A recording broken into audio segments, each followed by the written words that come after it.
বাংলার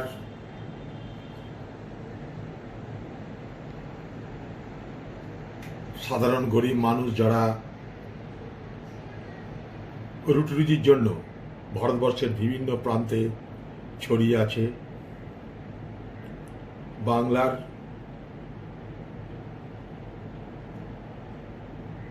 যারা চিকিৎসার জন্য বোম্বে, কর্ণাটক, ভেলোর, তামিলনাড়ু, দিল্লি ছড়িয়ে আছে, পর্যটক বাইরে বাইরে তারা ছড়িয়ে আছে, সব থেকে বড় কথা ছাত্রছাত্রী তাদের একটা বিরাট অংশ বাইরে। লকডাউনের পর থেকে সবাই আটকে গেছে, সবাই। 3 দফার লকডাউন চলছে, কিন্তু একটা দীর্ঘস্থায়ী কোনো পরিকল্পনা আমরা দেখতে পাচ্ছি না। একবার করে প্রধানমন্ত্রী আসছেন, লকডাউনের দিন বাড়িয়ে দিচ্ছেন। এখন তো প্রধানমন্ত্রীর আশাও বন্ধ হয়ে গেছে, সরকারি নির্দেশ দিয়েই লকডাউন বাড়িয়ে দেওয়া হচ্ছে। দেশের মানুষের স্বাস্থ্যের জন্য, করোনা ভাইরাসের আক্রমণ থেকে বাঁচার জন্য ভারতবর্ষের সরকার যা বলেছে, রাজ্যের সরকার যা বলেছে, মানুষ তাই মেনে নিয়েছে। কিন্তু এখন সরকারের কাছে মানুষের আশা যে মানুষকে তারা তাদের নিজের নিজের ঘরে ফিরিয়ে দেবে। সরকারের কথায় লকডাউন মেনেছে, সরকারের দায়িত্ব তাদেরকে নিজের নিজের ঘরে ফিরিয়ে দেওয়া। এই দাবির মধ্যে, ভাবনার মধ্যে এতটুকু অবাস্তবতা নেই, অযৌক্তিকতা নেই। খুব সাধারণ দাবি, এটা খুবই সাধারণ দাবি। অথচ আজ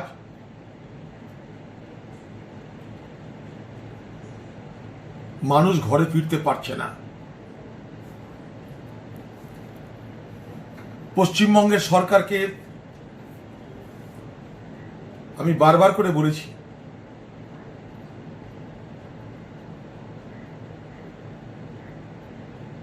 যে পশ্চিমবঙ্গের বাইরে যারা পরিযায়ী শ্রমিক আছেন, আটকে যাওয়া মানুষ আছে, তাদের জন্য সিরিয়াসলি ভাবুন।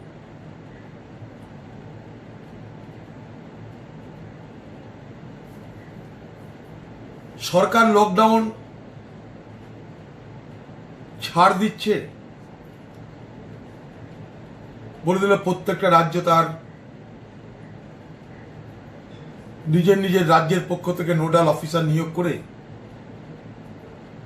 যে যে রাজ্যে তাদের পরিযায়ী শ্রমিক আছে তাদেরকে ফিরিয়ে আনার ব্যবস্থা করুক। অর্থাৎ দুটো রাজ্য হচ্ছে তাহলে, একটা অরিজিনেটিং স্টেট আর একটা রিসিভিং স্টেট। অর্থাৎ যেখান থেকে পরিযায়ী শ্রমিককে আনতে হবে আর যেখানে আনতে হবে। মনে করুন কেরলে বহু শ্রমিক আছে, তাই কেরল থেকে নিয়ে আসতে হবে, তাই কেরলটা হচ্ছে অরিজিনেটিং স্টেট। পশ্চিমবঙ্গ নিয়ে আসবে, সেটা হবে রিসিভিং স্টেট। পশ্চিমবঙ্গ সরকার এখন পর্যন্ত আমাকে বলুক তো, যে কতগুলো রাজ্যের সঙ্গে যোগাযোগ করেছে। বড় অনীহা দেখাচ্ছে। এক একটা রাজ্যের জন্য এক একটা নোডাল অফিসার দরকার। কেন জানেন? আমার আগে ধারণা ছিল না যে বাংলার বাইরে বাংলার এত মানুষ আছে। জানতাম যে বাংলার বাইরে বাংলার মানুষ তো থাকবেই, কিন্তু বাংলার বাইরে বাংলার এত পরিযায়ী শ্রমিক আছে, তাদের এত বিশাল সংখ্যা আমার জানা ছিল না। তারা কেউ রাজমিস্ত্রির কাজ করে, কেউ ইলেকট্রিকের কাজ করে, কেউ মেকানিক্সের কাজ করে, ছোট খাটো নানা কারণে, এক দুই নয়, শয়ে শয়ে নয়, হাজার হাজার নয়, লাখে লাখে বাংলার মানুষ রুটিরুজির তাড়নায় রাজ্য ছেড়ে পাড়ি দিয়েছে দেশের বিভিন্ন প্রান্তে। এ তথ্য বাংলার সরকারের কাছে জানা আছে কি না জানি না। পশ্চিমবঙ্গ থেকে কত মানুষ বাইরে আছে যাকে আমরা পরিযায়ী শ্রমিক বলছি, পশ্চিমবঙ্গ সরকারের কাছে তার তথ্য আছে? আমার তো মনে হয় নেই। সেই ডাটা কি আছে? আমার তো মনে হয় নেই। আমি নিজে জানতাম না। লকডাউনের পর থেকে যেভাবে ফোন এসছে আমার কাছে, যেভাবে মানুষের কাতর আবেদন আমি শুনেছি, যেভাবে মানুষের কান্না আমি শুনেছি, যেভাবে মানুষের হতাশা আশঙ্কা আমি শুনেছি, আমি নিজে অবাক হয়েছি যে বাংলার এত মানুষ বাইরে। অরুণাচল, সেখানেও বাংলার লোক, সেখানেও পরিযায়ী শ্রমিক। গোয়া, সেখানেও পরিযায়ী শ্রমিক। কাশ্মীর, অনন্তনাগ, সোপিয়ান, পরিযায়ী শ্রমিক। অন্যান্য রাজ্যগুলো বাদই দিন, কেরল, তামিলনাড়ু, কর্ণাটক, অন্ধ্র, হায়দ্রাবাদে তো থাকবেই। ভারতবর্ষের সব রাজ্যই বলছি। শুধুমাত্র মিজোরামে আমি পরিযায়ী শ্রমিকের কোনো ঠিকানা পাইনি। বাকি ভারতবর্ষের সব রাজ্যে পরিযায়ী শ্রমিক আমাকে ফোন করেছে। লকডাউনের পর থেকে জানতে পেরেছি তাদের কথা। কারোর কাছে খাবার নেই, কারোর কাছে থাকার জায়গা নেই। আমি আমার মতন করে চেষ্টা করে প্রত্যেকটা রাজ্যের মুখ্যমন্ত্রী, সেখানকার বড় বড় সরকারি পদাধিকারী ব্যক্তি, ভারতবর্ষের বিভিন্ন মন্ত্রক আবেদন করে, নিবেদন করে, ভিক্ষা চেয়ে তাদের খাদ্য পৌঁছে দেওয়ার চেষ্টা করেছি।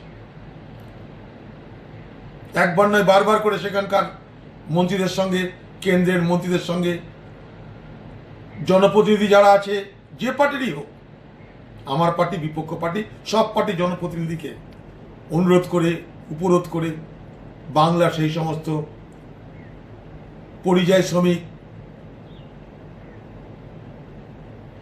বাংলার থেকে যারা বাইরে গিয়ে আটকে গেছে চিকিৎসা করাতে, অন্য কোনো কাজে, আমি তাদের সঙ্গে যোগাযোগ করে সাধ্যমতো তাদের সহযোগিতা করার চেষ্টা করেছি।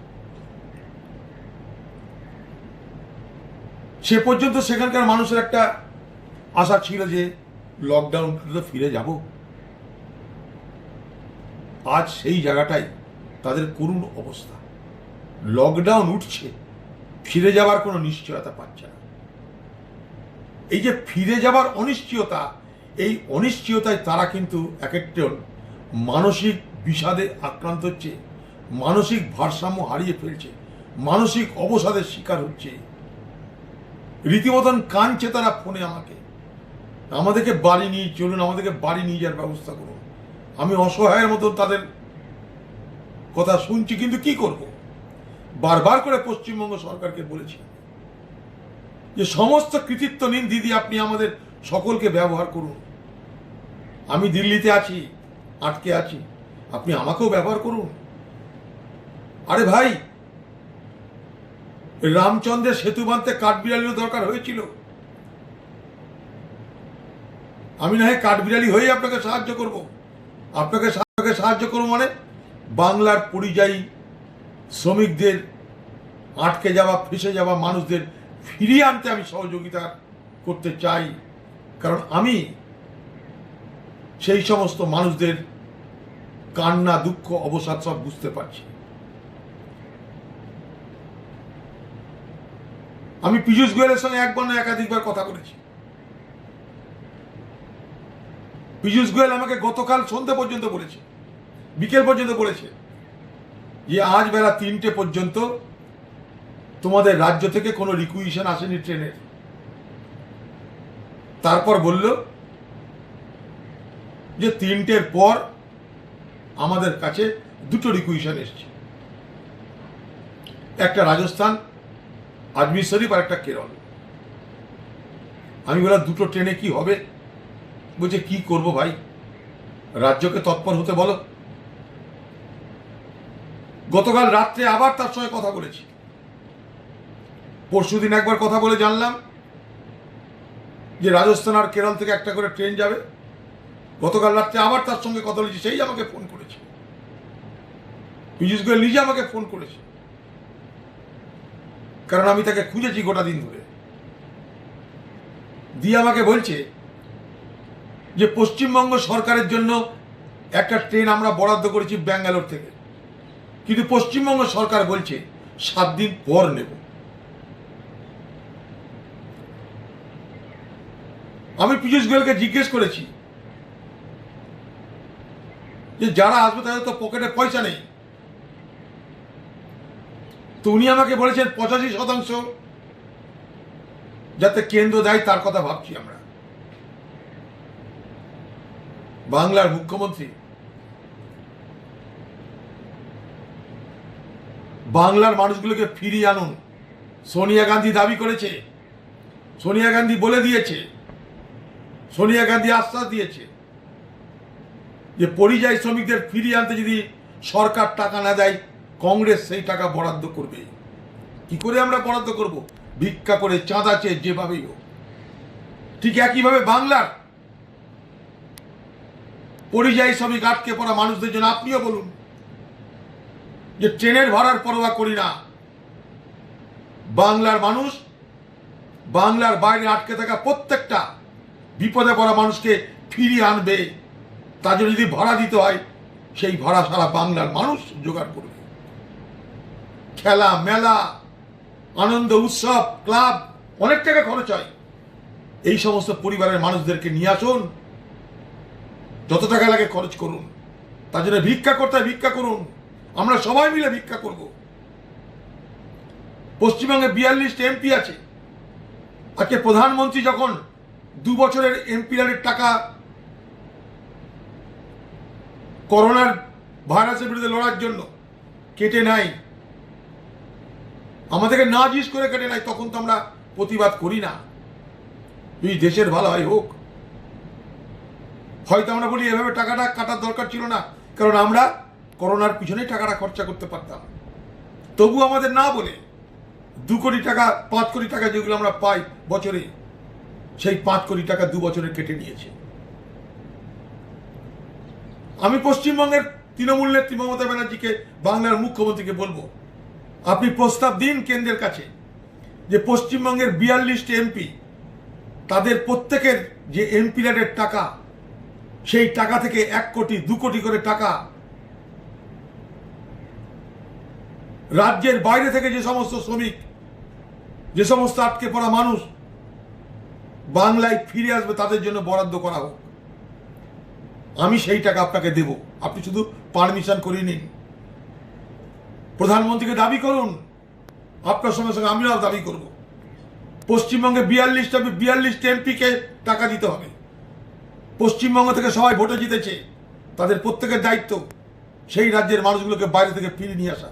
তার জন্য তাদের প্রত্যেকের এমপিআর থেকে 1 কোটি 2 কোটি 3 কোটি যা টাকা লাগে দেওয়ার ব্যবস্থা করা হোক। আপনি এই প্রস্তাব প্রধানমন্ত্রীকে দিন, কারণ টাকার অভাবে বাইরে থেকে আটকে পড়া পরিযায়ী শ্রমিক, সাধারণ মানুষ, তীর্থযাত্রী, পর্যটক, ছাত্রছাত্রী, রুগী ফিরে আসতে পারবে না। এটা হতে পারে না, হতে পারে না, হতে পারে না। তাদেরকে ফিরিয়ে আনতেই হবে।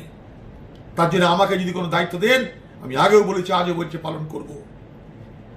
আপনি আরো ট্রেনের দাবি করুন, ট্রেনের জন্য রিকুইজিশন পাঠান। আপনি ভয় পেতে পারেন যে বাংলায় নিয়ে আসবো, হয়তো করোনা সংক্রমণ বেড়ে যাবে।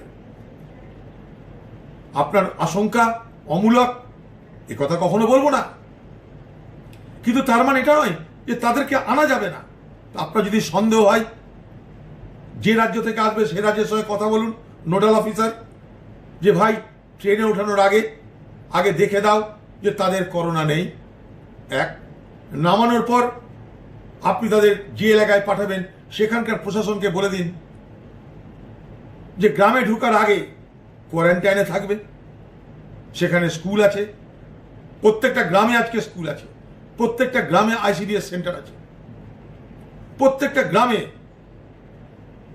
মানুষের রাখার ব্যবস্থা আছে, সেখানে তারা থাকবে। ব্যবস্থা করুন, আপনি একটা পরিকল্পনা করুন। আমার ভয় হচ্ছে অতএব কাউকে আসতে দেব না, এটা তো হতে পারে না। আমার ভয় হচ্ছে, আশঙ্কা হচ্ছে, তাই আমি কাউকে ঢুকতে দিব না বাংলায়, এটা কোনো যুক্তি হতে পারে না।